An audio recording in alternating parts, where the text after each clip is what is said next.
Om Haji Roma Irama niki merupakan keturunan asli dari Sultan Ageng Tirtayasa. Mila wonten Raden. Jadi beliau ini adalah syarif. Cuma biasa kalau syarif itu biasa memang tidak mau dikenal sama orang. Itu enggak di mana-mana. Kemarin kita ada tamu dari Pakistan juga tidak mau dikenal, di Pakistan juga syarif itu. Kemudian juga di Maghribi juga begitu juga. Di Afghanistan, di Irak. Tidak ada syarif dan sayyid ini menonjol-nonjolkan diri untuk dihormati, untuk ditonjolkan, dijadikan sebagai orang syarif dan sayyid, itu enggak ada.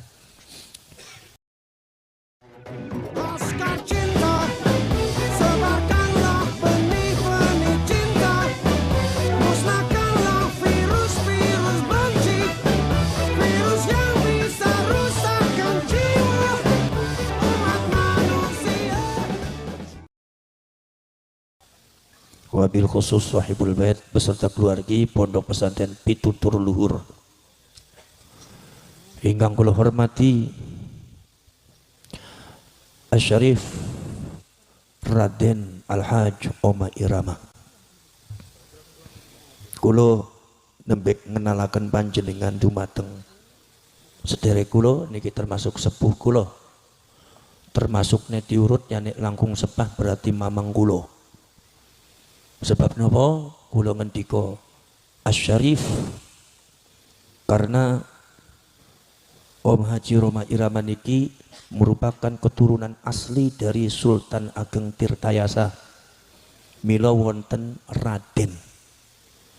Niku teruse dumateng Maulana Yusuf, teruse dumateng Maulana Hasanuddin bin Syarif Hidayatullah dados piyambake jalur nasabe sami kali kula. Cuma masyarakat Indonesia belum tahu, hanya tahu Bang Haji Roma Irama. Tapi kalau masyarakat Karanganyar titen, maka lagu-lagu beliau semuanya adalah dakwah. Tidak mungkin seorang penyanyi yang hanya mujarradud dangdut, tetapi isinya dakwah. Saya sendiri sering mendengarkan lagu beliau. Itu sangat luar biasa, kata-katanya menyentuh hati, mudah dicerna, dan musiknya juga enak didengarkan, disesuaikan dengan isinya. Mungkin sebetulnya panjenengan sudah bertanya-tanya, ini Bang Haji ini kok enggak seperti penyanyi yang lain. Kalau penyanyi yang lain kan tidak ada satu misi di dalam masalah penciptaan lagu-lagunya yang berkaitan dengan agama. Tetapi panjenengan semua lihat bahwa lagunya beliau ini memang banyak lagu-lagu yang berkaitan dengan agama. Kenapa? Karena darah beliau ini adalah masih ada tetesan darah daripada Syarif Hidayatullah, daripada Sayyidina Husain bin Ali, daripada Sayyidina Rasulullah Muhammad sallallahu alaihi wasallam. Jadi beliau ini adalah syarif. Cuma biasa kalau syarif itu biasa memang tidak mau dikenal sama orang. Itu enggak di mana-mana. Kemarin kita ada tamu dari Pakistan juga tidak mau dikenal, di Pakistan juga syarif itu. Kemudian juga di Maghribi juga begitu juga. Di Afghanistan, di Irak tidak ada syarif dan sayyid ini menonjol-nonjolkan diri untuk dihormati, untuk ditonjolkan, dijadikan sebagai orang syarif dan sayyid, itu enggak ada. Ya memang wadifahnya seperti itu. Panjenengan tahu bahwa para ulama, para kiai yang ada di Solo pun itu insya Allah 90% itu adalah syarif dengan sayyid. Cuma mereka enggak ngaku. Insya Allah termasuk beliau juga termasuk syarif dengan sayyid. Makanya para syarif dan para sayyid yang ada di Cirebon, khususnya di Buntet Pesantren, itu tidak berani ketika ceramah mengaku-ngaku dirinya syarif, menyebut dirinya sayyid, tidak berani. Kenapa? Karena keluarga Buntet Pesantren dan Cirebon memiliki satu keyakinan bahwasanya para ulama, para kiai pun yang mungkin bentuk fisiknya sudah Jawa, itu adalah juga para syarif dan sayyid yang tidak kalah dengan Buntet Pesantren dan tidak kalah dengan yang lainnya. Maka para syarif dan sayyid ini kebanyakan tidak mengaku. Apa yang disebut dengan ilmu tasawufnya adalah dafnul wujud.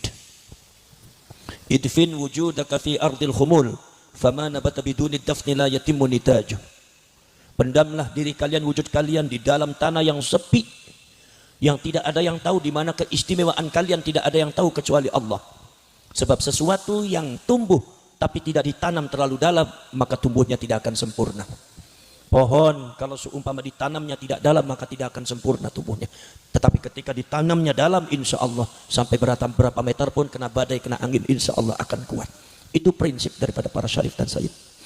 Saudara-saudara kalian, panjenengan harus tahu bahwasanya pada waktu zaman dahulu salah satu wazifah, salah satu daripada kegiatan, salah satu daripada strategi daripada dakwah Islamiyah yang ada di tanah Jawa, khususnya di Nusantara umumnya, itu adalah apa yang disebut dengan ijra'u nutfatin nubuwah. Ijra'u nutfatin nubuwah yaitu adalah mengalirkan darah kenabian. Mengalirkan darah kenabian. Mengalirkan darah kenabian. Jadi para syarif, para sayyid ini kawin dengan orang Jawa, kawin dengan orang Sunda, kawin dengan orang Melayu, orang Sumatera, Kalimantan, Ambon, Sulawesi, Maluku. Akhirnya bentuknya sudah tidak ada Arab-Arabnya. Akhirnya bentuknya tidak begitu kelihatan syarif dan sayyid, hanya mengalirkan darahnya saja. Tetapi di dalam prakteknya mereka semua tidak ada yang mengaku syarif dan sayyid. Kenapa? Karena syarif dengan sayyid ini banyak tawadhu'. Karena syarif dan sayyid ini tidak mau mencoreng nama baik Rasulullah sallallahu alaihi wasallam. Akibat nanti yaitu adalah karena amal perbuatan yang tidak baik, akhirnya justru yang tercoreng adalah baginda Rasulullah sallallahu alaihi wasallam. Ini syarif sayyid enggak mau. Begitu menjaganya syarif dengan sayyid itu pada darahnya Rasulullah. Begitu menjaganya para sayyid dan syarif ini menjaga nama baik Rasulullah yang dianggap sebagai mbahnya, daripada nanti Rasulullah itu tercoreng nama baiknya, karena semua para syarif dan sayyid itu merasa bahwasanya yang maksum hanya Rasulullah. Syarif dan sayyid tidak ada yang maksum. Yang dijamin masuk surganya hanya Rasulullah. Syarif tidak dan sayyid tidak ada satupun yang menjamin masuk surga. Tidak ada yang dijamin masuk surga. Maka dari itu saudara-saudara sekalian, para syarif dan sayyid tidak ada yang maksum dari maksiat. Sementara kanjeng Nabi itu maksum daripada maksiat. Para syarif dan sayyid itu tidak ada yang maksum, tidak ada yang terjaga dari kesalahan dan dosa. Sementara Rasulullah itu selalu dijaga dari dosa dan kesalahan. Di sini antara syarif dengan Rasulullah sangat jauh bedanya. Rasulullah manusia istimewa, syarif dan sayyid manusia biasa. Maka jangan sampai nanti kekurangan para syarif dan sayyid dan maksiat dosa-dosanya mencoreng nama baik Rasulullah. Makanya kebanyakan para syarif dan sayyid sangat tidak mau disebut syarif dan sayyid. Karena apa? Karena manah, karena hati penggalini pun syarif dengan sayyid itu adalah penggalini kanjeng Nabi Muhammad sallallahu alaihi wasallam. Para syarif perahu, para sedulur sedaya mawon, di dalam masalah yang berkaitan dengan polemik nasab, nasabnya Ba'alwi ini harus mendapatkan perhatian khusus, khususnya dumateng para ulama, para kiai ingkang wonten dumateng Karanganyar. Sebab apa? Ini sebab ada di antara komentar-komentar para ulama dan para kiai sekarang menganggap bahwasanya polemik nasab yang berkaitan dengan Ba'alwi dan Habib dianggap tidak penting. Dianggapnya tidak penting, bahkan ada yang mengatakan udah yang penting kita jangan mikirin nasab, yang penting kita itu adalah jadi orang yang bertakwa. Saudara-saudara sekalian, panjenengan lihat kitab Hayatus Sahabah, kalian lihat juga kitab Asy-Syama'ilul Muhammadiyah karangannya Al-Imam Abu Isa At-Tirmidzi. Bagaimana para sahabat dan para tabi'in, bagaimana para sahabat itu saudara-saudara sekalian, al-ihtimam bima yata'allaqu bi Rasulillah sallallahu alaihi wasallam, sangat menganggap penting kepada sesuatu yang berkaitan dengan Rasulullah. Sangat menganggap penting kepada sesuatu yang berkaitan dengan Rasulullah, karena mereka sadar sesuatu yang berkaitan dengan Rasulullah itu kaitannya dengan mencintai Rasul. Sesuatu yang kaitannya dengan mencintai Rasul adalah sesuatu yang kaitannya dengan iman kita semua. Sesuatu yang berkaitan dengan iman kita semua ini adalah sesuatu yang berkaitan dengan akidah kita, sesuatu yang berkaitan dengan syariah kita, sesuatu yang berkaitan dengan akhlak kita, dan sesuatu yang berkaitan dengan agama kita.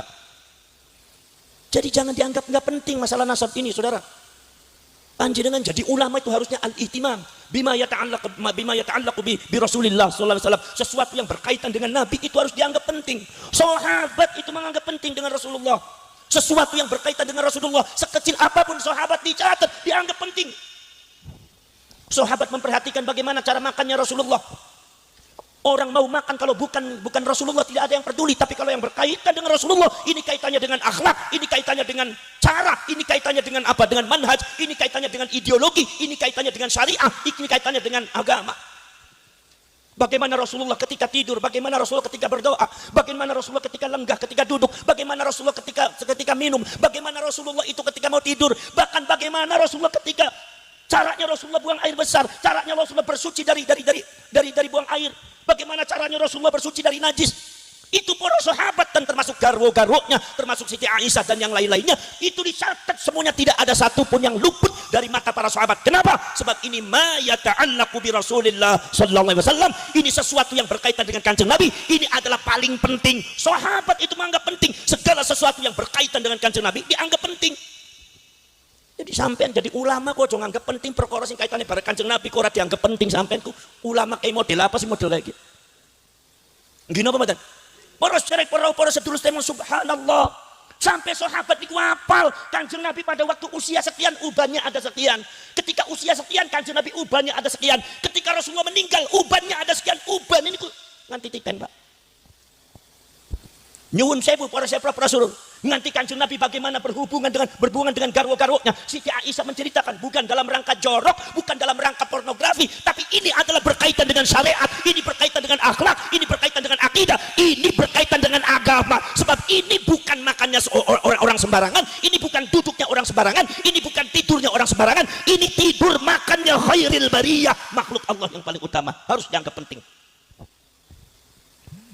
Masalah baal we habaib ini ngaku putu duduk putu si tarjo duduk putu si bejo iki ngaku putu Kanjeng Nabi khairil bariyah, wajib diteliti, wajib ditelusuri. Ini adalah tugasnya para ulama, para kiai sebagai warasatul anbiya.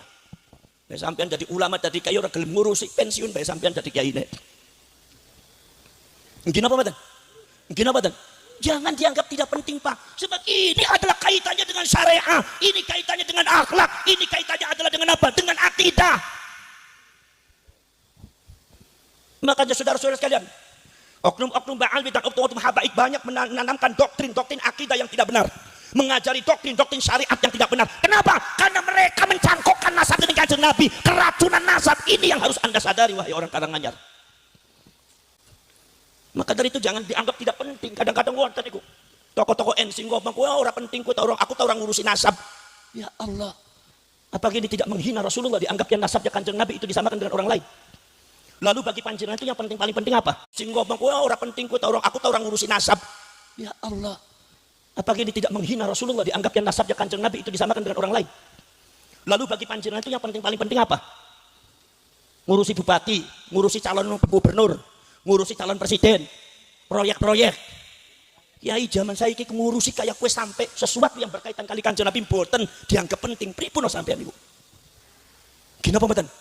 Niki para sedulur, sesuatu yang berkaitan dengan Rasulullah itu sangat penting. Sahabat itu sangat memperhatikan sesuatu yang berkaitannya dengan Rasulullah. Nanti para Rasul Sayyidina Abu Bakar As-Siddiq ketika ditanya tentang masalah hukum syariat, maka Sayyidina Abu Bakar As-Siddiq langsung memanggil para sahabat.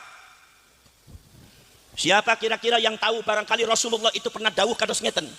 Ada orang yang bertanya ini, seorang nenek ini bertanya, jika di dalam Al-Quran tidak ada, di hadisnya tidak ada. Sepengetahuan saya, Rasulullah tidak pernah mengatur tentang masalah bagian nenek di dalam masalah waris. Akhirnya nenek itu meminta kebijakan kepada Abu Bakar As-Siddiq sebagai khalifah. Akhirnya nopo Abu Bakar As-Siddiq mengumpulkan sedaya sahabat. Begitu sudah dikumpulkan, maka sahabat Al-Mughirah bin Syu'bah mengatakan, Rasulullah pernah bersabda di depan saya bahwa seorang nenek itu adalah bagian warisnya adalah 1/6. Apa Abu Bakar As-Siddiq padu nerima langsung? Ora. Apakah langsung diterima omongan sahabat Mughirah bin Syu'bah? Ora. Padahal sahabat Mughirah bin Syu'bah itu adalah seorang sahabat. Para ulama mengatakan sahabat itu adalah semuanya adil. Jadi la yumkinu kidzuhu, orang mungkin bohong. Tetapi karena ini berkaitan dengan dawuhnya Rasulullah, sahabat Mughirah bin Syu'bah niku ngendika tentang masalah dawuh Kanjeng Nabi, maka Abu Bakar As-Siddiq menyumpah beliau, sumpah. Sahabat disumpah. Apa sebabnya? Al-ihtimam bima yata'allaqu bihi bi Rasulillah sallallahu alaihi wasallam, menganggap penting sesuatu yang berkaitan kali Kanjeng Nabi. Sahabat itu, Pak. Masya Allah. Sayyidina Umar bin Khattab kudu ana saksine. Jadi Abu Bakar As-Siddiq disumpah kudu ana saksi, Sayyidina Ali disumpah kudu ana saksi. Ini kenapa? Karena ini berkaitan dengan mengatasnamakan dawe Kanjeng Nabi. Milo kuduana sumpah, milo kuduana saksi. Nek orang ana sumpah, orang ana saksi, orang bakal diterima marang Abu Bakar As-Siddiq, orang bakal diterima dumateng Sayyidina Ali, orang bakal diterima dumateng Sayyidina Utsman, orang bakal diterima dumateng Sayyidina Umar. Kenapa? Inilah al-ihtimam bima yata'allaqu bi Rasulillah sallallahu alaihi wasallam. Ihtimam yaitu adalah menganggap penting sesuatu yang berkaitan kali Kanjeng Nabi Muhammad sallallahu alaihi wasallam. Ini Ba'alwi Habaib, ini mengaku cucunya Rasulullah dengan nasab-nasab yang susah dimasuk akal. Orang masuk akal, susah dijadikan susah dibahasnya, buktinya tidak ada. Kitab-kitabnya kadang-kadang banyak yang tidak benar, cerita-ceritanya banyak yang bohong. Ini wajib dibahas oleh ulama-ulama Indonesia dan wajib pemerintah itu turun tangan dalam masalah ini. Kalau seandainya ternyata nasab daripada Ba'alwi itu tidak benar, mencangkokkan kepada Rasulullah, sementara bangsa Indonesia masih ada yang meyakini, maka ini yang berdosa bukan orangnya saja, ulama kiai dan pemerintah dosa kabeh. Rasane wong Islam tapi orang peduli marang nabi ini. Mungkin apa betul? Dibahas. NU ini kudu bahas. Ngadakan bahsul masail, Kiai Imaduddin diundang. Kabeh nih kono dibahas kabeh ini bagaimana nih? Karena apa? Ini masalah berkaitan dengan Rasulullah. Ojo bilang Habib, ojo bilang Ba'alwi. Ini tidak ada kaitannya dengan benci tidak benci. Ini tidak ada kaitannya dengan adu domba. Ini tidak ada kaitannya dengan sengit geting ning wong ora.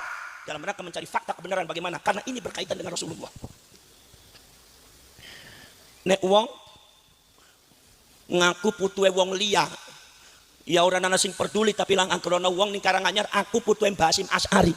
Setikat Mbah Hasyim Asy'ari bae kudu ditelusuri wajib. Ora sire Rasul, doktrin daripada Ba'alwi dan Habaib yang banyak menyesatkan masyarakat itu berawal muncul daripada mentalitas mereka yang mengaku dirinya cucunya Rasulullah. Insyaallah nanti masalah itu nanti Om Haji mau menerangkan masalah itu nanti. Beliau sangat punya data-data yang lengkap. Saudara-saudara sekalian, makanya saya hanya membuka saja.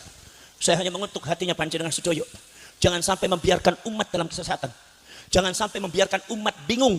Al-ulama warathatul anbiya. Ulama itu pewarisnya para nabi. Kalau nabi Rasulullah SAW dan Al-Quran itu tujuannya untuk mengklarifikasi sesuatu kemungkaran dan kebatilan yang pernah terjadi di kalangan masyarakat. Maka para ulama juga harus mengklarifikasikan. Kula badhe tanglet. Panjenengan niku kitab napa? Al-Qur'an. Nabi ini nabi sapa? Kanjeng Muhammad sallallahu. Panjenengan moko dumateng setiap kitab Siratun Nabawiyah bi'tsatu Muhammadin dibangkitake Kanjeng Nabi Muhammad ini fungsi apa? Fungsine napa? Napa mung Kanjeng Nabi cuma hanya mengajari akhlak? Ora. Apa mung Kanjeng Nabi cuma mengamalkan syariat? Ora. Napa mung Kanjeng Nabi cuma mengajarkan akidah? Ora. Tugas daripada Al-Quran dan Kanjeng Nabi adalah tugasnya apa? Mengklarifikasi satu kemungkaran dan kebatilan yang terjadi di masa lalu. Saudara, dikiranya pada waktu masa dulu itu nggak ada fitnah, ada. Masya Allah. Saya mau cerita, Nabi Isa alaihissalatu wassalam difitnah. Satu difitnah, Nabi Isa adalah anak zina. Karena Siti Maryam itu adalah sebagai khadimah, yaitu adalah orang yang berbakti kepada Masjidil Aqsa, Baitul Muqaddas. Ada lagi seorang namanya Yusuf An-Najjar, itu juga orang soleh dari Nigeria, orang kulit hitam. Begitu Allah Subhanahu wa taala menghendaki Siti Maryam supaya punya anak tanpa bapak, itu langsung orang Yahudi mengklaim Maryam berzina dengan Yusuf. Siti Maryam lari, diselamatkan oleh Nabi Zakaria. Subhanallah, saudara-saudara, diselamatkan oleh Nabi Zakaria. Tapi fitnah tentang masalah Nabi Isa itu masih ada, sampai masih ditemukan di dalam kitab-kitab Bible, baik New Testament atau Old Testament, yaitu di dalam kitab Bible-nya orang-orang Yahudi atau orang-orang yang agama Nasrani. Itu saudara-saudara kalian masih tercatat Isa bin Yusuf. Ya, pun. Niku para sahabat Rasul, masih ada tulisan Isa bin Yusuf. Itu artinya apa? Orang yang menulis Isa bin Yusuf itu mempunyai akidah, mempunyai keyakinan bahwa Nabi Isa itu adalah anak zinanya anak zinanya Yusuf An-Najjar dengan Siti Maryam. Masih ada kayak tulisannya. Saya kaget itu pada waktu beberapa kajian di Bible seperti itu. Nomor 2, saudara-saudara sekalian, Siti Maryam lari dikira zina. Begitu Siti Maryam sudah melahirkan anak yaitu Nabi Isa, Siti Maryam mengatakan, ya Rabbi, Bagaimana kalau seandainya orang itu bertanya, bagaimana ya Rabbi? Kata Siti Maryam mengatakan, ya Maryam, katakan kepada mereka, inni nazartu lirrahmani sauma. Inni nazartu lirrahmani sauma walan ukallimal yauma insiya. Aku sudah berjanji kepada Tuhanku untuk berpuasa, tidak bisa ngobrol dengan kalian manusia semua. Siti Maryam hanya isyarat kepada anaknya, suruh tanya sama anaknya sendiri. Suruh tanya sama jabang bayinya sendiri. Saudara-saudara sekalian, akhirnya kemudian masyarakat protes, ya Maryam, bagaimana mungkin aku bertanya kepada bayi yang masih digendong dalam ayunan seperti ini, nggak bisa ngomong, gigi aja masih belum keluar. Allah subhanahu wa ta'ala memberikan kekuatan kepada bayi itu. Nabi Isa masih jabang bayi, masih belum keluar giginya, tapi bicara secara fasih, ini Abdullah, aku adalah hamba Allah. Ibuku itu bukan orang yang tidak benar. Aku adalah hamba Allah, rohnya Allah. Aku adalah ayat tanda-tanda kebesaran Allah. Allah mampu menciptakan aku tanpa bapak. Bagaimana mungkin Allah tidak mampu? Karena aku punya ibu. Nabi Adam tidak ada bapak, tidak ada ibu pun Allah mampu. Coba kita kaji sekarang. Allah subhanahu wa ta'ala memberikan kekuatan dari seorang Nabi Isa yang masih kecil, yang masih jadi bayi. Belum bisa bicara, sebetulnya normalnya belum bisa bicara, tapi Allah berkenan untuk berbicara secara fasih, untuk mengklarifikasikan semua itu. Apa maksudnya? Sebab ini fitnah, ma yata'allaqu bir rasul, sesuatu yang berkaitan dengan Rasul. Siapa? Nabi Isa. Bayi pun suruh bicara. Jadi sampean jadi ulama jangan suka bicara, ini nggak penting. Bayi saja suruh bicara sama Allah untuk mengklarifikasikan itu. Kenapa sampai menganggap tidak penting? Kalau Allah memberikan kekuatan mukjizat, bayi suruh bicara, berarti artinya apa? Ma yata'allaqu bil anbiya'i wal mursalin, sesuatu yang berkaitan dengan nabi dan rasul, ini sangat penting bagi kita semua. Maka harus diungkap. Orang-orang kadang-kadang kiai-kiai yang seperti itu tuh biasanya kiai-kiai penakut. Kadang-kadang nggak mau ngungkap, kok kiai penakut, nggak enak, akhirnya membiarkan umat dalam kesesatan. Ada kemarin kita baru saja membongkar beberapa kuburan-kuburan palsu. Ada kiai-kiai menganggap tidak penting lagi. Lalu yang dianggap penting oleh sampai apa? Yang jadi korban semuanya Nahdlin. Sebab yang ziarah kubur Nahdlin. Bayangkan orang-orang NU ziarah ke situ, bukan ratusan, kadang-kadang sampai ribuan orang ziarah. Itu saudara, itu mereka ziarahnya sama siapa? Kirim Fatihah. Kirim Fatihahnya sama siapa? Wong orang yang nggak ada historis, nggak ada historinya, nggak ada ceritanya, itu palsu, makamnya di bawahnya nggak ada isinya. Apakah itu bukan berhala, Kiai? Apakah itu bukan berhala? Makam tidak ada isinya, itu berhala, harus dibongkar. Karena ini menyesatkan umat Islam. Jangan diam, wahai para ulama, para kiai. Ini, saudara-saudara kan, maka saya bilang langsung bongkar. Kerjasama dengan aparat, bongkar semua. Akhirnya di Pemalang bongkar, yang ada dibongkar. Ini ada beberapa makam lagi yang harus dibongkar. Subhanallah, makamnya orang ditumpangi, diganti namanya Habib. Kemudian juga ada lagi makam baru yang tidak ada isinya, ditulisnya makamnya Habib. Jangan menutup mata sampean. Jadi ulama, jadi kiai, jadi pemerintah, jadi aparat, jadi TNI, jadi kepolisian, jangan menutup mata. Ini sudah terjadi di kalangan masyarakat dan rakyat Indonesia. Rakyat ini perlu diselamatkan, jangan diam saja sampean. Wis keblok pe ora apa-apa keblok. Lah wong Karanganyang bisa emang keblok tok. Nglakoni ora mung bisane keblok tok. Subhanallah. Ini saudara-saudara. Siti Maryam akhirnya begitu Nabi Isa sudah sepuh, ini orang Yahudi tetap merekayasa akidah yang tidak benar, membelokkan masyarakat kepada akidah yang tidak benar. Apa? Nabi Isa memiliki mukjizat, bisa menghidupkan orang mati, wa ubri'ul akmaha wal abrasa biidznillah wa uhyil mauta biidznillah, bisa menghidupkan orang mati dengan izin Allah. Orang Yahudi mengatakan, wahai umat Isa, wahai masyarakat, yang namanya Isa itu orang luar biasa. Nggih. Kali ini membelokkannya bukan atas nama benci kepada Nabi Isa, tetapi atas nama cinta kepada Nabi Isa. Atas nama benci kepada Nabi Isa, umatnya Nabi Isa banyak yang selamat, tapi atas nama cinta kepada Nabi Isa dibelokkan akidahnya. Banyak umatnya Nabi Isa yang tidak selamat ketika dibelokkannya atas nama cinta. Orang luar biasa, nggih. Yang namanya Isa itu bisa menghidupkan orang mati. Orang biasa tidak mungkin bisa menghidupkan orang mati. Kalau Isa bisa menghidupkan orang mati, berarti Isa manusia luar biasa, nggih. Dibelokkan sedikit demi sedikit. Yang namanya Isa itu manusia mengandung Tuhan. Kenapa? Karena Isa bisa menghidupkan orang mati. Kenapa? Sebab Isa itu bisa menghidupkan orang mati. Menghidupkan orang mati itu bukan pekerjaan manusia, itu pekerjaan Tuhan. Kalau Isa bisa menghidupkan orang mati, berarti di dalam diri Isa mengandung Tuhan. Isa itu setengah manusia, setengah Tuhan. Nggih. Sudah mulai satu. Akhirnya apa? Akhirnya kata orang Yahudi mengatakan, wahai umat Nabi Isa, Isa itu anaknya Allah. Apa sebab? Sebab Isa itu setengah manusia, setengah Tuhan. Sedangkan Isa dilahirkan hanya ada ibunya saja, Siti Maryam. Ibunya itu manusia, berarti jelas bapaknya itu Tuhan. Tuhan satu-satunya itu Allah. Berarti Isa itu anaknya Allah. Nggih. Agama Allah, agama tauhid, monoteisme, tauhid cuma Allah Subhanahu wa taala sudah disesatkan oleh orang Yahudi, menyesatkan masyarakat umatnya Nabi Isa. Ini jangan sampai terjadi seperti ini di kalangan umat Islam. Saudara-saudara sekalian, Nabi Isa dianggap anak Allah, maka muncullah agama baru, agama Trinitas. Saudara-saudara sekalian, ini akibat apa? Akibat fitnah yang dibiarkan. Maka turunlah Al-Quran, turunlah Rasulullah dalam rangka apa? Mengklarifikasikan tentang masalah Nabi Isa. Ungkap dalam masalah surat Maryam, diungkap semuanya. Termasuk Nabi Isa dipanggilnya Ibnu Maryam, anaknya Maryam, bukan anak saya. Ketika mereka mengatakan Isa itu harus disembah sebagai Tuhan anak, maka diungkap di situ bahwasanya saudara-saudara sekalian, Nabi Isa tidak pernah memerintahkan kepada orang bahwasanya untuk menyembah dirinya, enggak pernah. Itu harus diungkap, diklarifikasikan di dalam Al-Quran dan hadis, diklarifikasikan di dalam ayat Al-Quran secara langsung oleh Allah, langsung dibantah oleh Nabi Muhammad. Wala taltafitu laumatal laib, Arab nyewot ora bener. Saudara-saudara sekalian, maka panjenengan semua sebagai warasatul anbiya harus meneruskan perjuangan beliau mengklarifikasikan kepada masyarakat untuk perkara-perkara yang tidak benar, harus diklarifikasikan. Mana yang benar, mana akidah yang benar, ini enggak benar, yang ini benar, yang ini enggak benar. Itu tugasnya sampean sebagai pewarisnya para nabi. Saudara, Nabi Sulaiman difitnah tukang sihir. Nabi Sulaiman difitnah tukang sihir, gembong penyihir itu Sulaiman. Subhanallah. Saudara-saudara sekalian, diklarifikasikan oleh Allah dalam Al-Quran.